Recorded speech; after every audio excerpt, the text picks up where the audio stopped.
being that leader that will ignite that change will not be about you going out there to say, I want to be rich, I want to make money, I want to do this. That is why you have all the vices we are going to today. From governance. Don't think when we talk about vices, it is only Yahoo boys. There's actually more Yahoo people in government than there is in outside. Because we have turned the entire country into a crime scene. Where people inside are stealing, people outside is stealing. No. It is for you to help to bring a better change in that society that you want to live. Peter will be speaking at the 4th graduation ceremony of Nextford University in Lagos. He is right. This is the main reason Nigerians don't take EFCC and other law enforcement agencies seriously. Many Nigerian corrupt politicians are working freely today despite not being able to explain their wealth. Most of them stole the treasury blind when they were in office.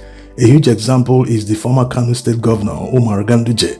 This man was caught, as you can see in this video, stuffing wads of dollars when he was in office. This happened since 2017, by the way, and up to today, no law enforcement agency in Nigeria has brought him to trial. This is a man who was involved in an elaborate scam, a type of scam that all local scammers or Yahoo boys can never dream of. They can never have the opportunity to scam their people this way. He was involved in over-invoicing of a contract, and that over-invoicing, the overhead amount of money that he added to the contract, this is the contractor paying him the kickback. So he scammed Kano people, told them that a contract was worth 1 billion naira for instance, whereas the real amount might be 500 million naira. This is exactly how many Nigerian politicians steal their people blind. And you can imagine how crude he was about it. He didn't tell the contractor to wire the money to someone who will help him to launder the money, maybe abroad. Rather, he chose to receive the money by himself, all in cash, no stories. Another Yahoo-like scam we've seen of recent is the former Minister of Aviation under the administration of Muhammadu Buhari. This man was involved in an elaborate scheme to scam Nigerians of billions of naira, also to mortgage Nigerians into the hands of a foreign carrier. This man gave a foreign carrier controlling shares in the proposed Nigerian Air without them contributing a penny. That's not how to set up a new company. When you float a new company, you invite people to contribute financially so that the company can achieve its initial objectives. These financial contributions will eventually become shares. That means if the initial capital the company requires is $100 million, anyone that contributes more than $50 million will now have controlling shares in the company. But this man gave controlling shares to a foreign carrier on a platter.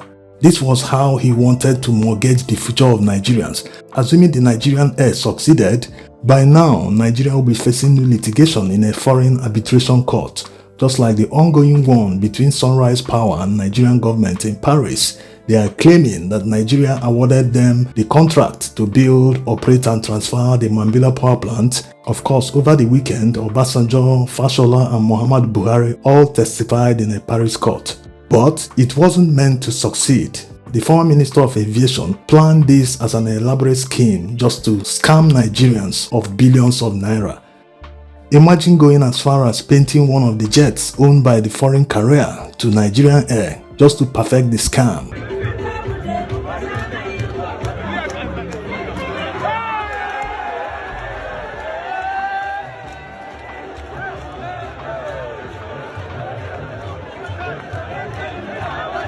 Buhari is not even hiding the fact that he is swimming in wealth. It's not surprising they've devalued the naira so much to the extent that it is now worthless. So they are now spending foreign currencies instead of carrying huge amounts in naira. All that corruption under his administration. He's proving now that he's part of it.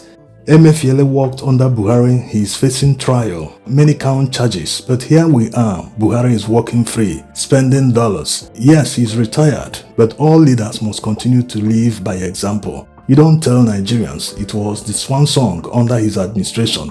He always told Nigerians to buy locally made goods to boost the value of the naira.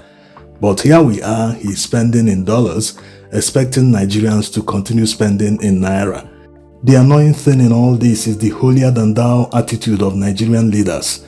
Remember that this same Buhari broke the law on election day in 2023 by showing his ballot to voters, which means he was still campaigning even on election day. They tell Nigerians to be law-abiding in all their dealings, but to them, they are above the law. They can do whatever they want without consequence. One day, Nigeria will start working for everyone. Look at South Korea. They just impeached their president and is about to be put to trial. This is a serving president, not to talk of the one that has retired from office.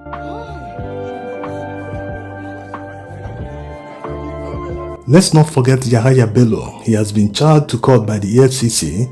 He's accused of stealing or misappropriating more than 100 billion naira from Kogi State Treasury. How in the world can a governor steal such humongous amount of money from a very poor state like Kogi State? It is the same method that politicians use to scam and steal their people blind. Over-invoicing, they inflate contracts, and the contractors in turn will pay them the kickback, the over-invoiced amount. The second one is the security vote. Security vote is the biggest scam of all because they never account for it. That's legally.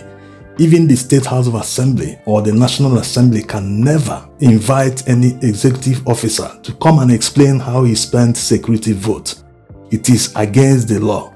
So this is where politicians steal the money.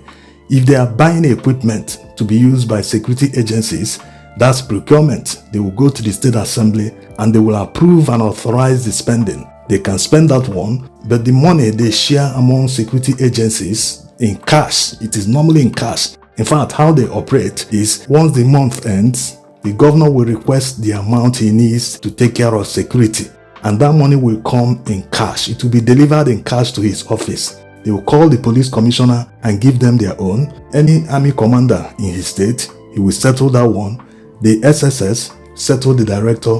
If they have navy in the state, they will settle them. Civil defense, they will take their own. That's how the governor will share security votes to all security agencies in the state. This is where they steal all the money. All the Niger Delta states, most oil producing states, this is where they embezzle money. They will tell you that they are fighting insecurity. They are fighting this one, they are fighting that one. A huge example was when Buhari was the governor. Remember, there was a war around Warri that time. Two communities were fighting. He said he was paying soldiers about 2,000 or 3,000 naira at that time, but soldiers said that they were being paid 500 naira. So you can imagine billions of naira he made as at then. So this is how it works. When you look at all their budget and look at recurrent expenditure, you will think that they have a massive civil service, that they spend a huge amount of money from that recurrent expenditure on payment of salaries. Yes, while loan servicing still falls under recurrent expenditure, a huge chunk of that recurrent expenditure still goes to security votes every month by month till the budget year runs out. So you can imagine the waste, you can imagine the stealing.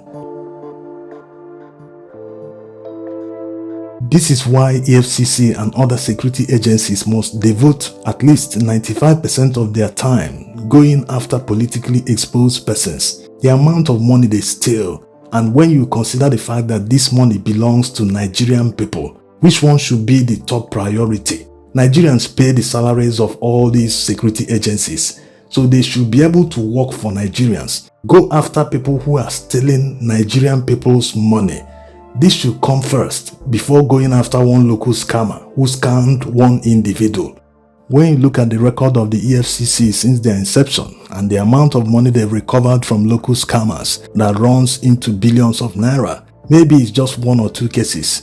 That of Fred Ajudua and the other man that scammed a Brazilian bank. This was under Nuhu Ribadu in the 2000s. So the question remains, why do they waste their time on peanuts when there are literally billions of naira to be recovered from politically exposed persons? It can only mean that they are afraid of politically exposed persons. They don't want to lose their jobs. That's why they go after young men they profile as Yahoo boys. They know they are weak, they can't do anything. The little money they have, they will use that money to secure their bail. And in some cases, they force them to accept what they didn't do and they will be charged to court en masse. Many things go on. But Nigerians will only start taking them seriously when they go after the big fish. the people that have stolen this country blind, the people that have made this country underdeveloped. Most developed countries Nigerians emigrate to, they don't even spend much in maintaining their infrastructure. The kind of waste that goes on in this country just because people in charge are involved in over-invoicing. Any contract they award, their own cut must be there. This increases the cost of governance in Nigeria. Something that is supposed to cost 100 naira. Because corrupt politicians are involved, it will become 300 naira. It doesn't happen in most of these developed countries. So until they start going after people who have stolen so much money that even their 10th generation will never lack, then Nigeria will continue to remain underdeveloped. Thanks for watching.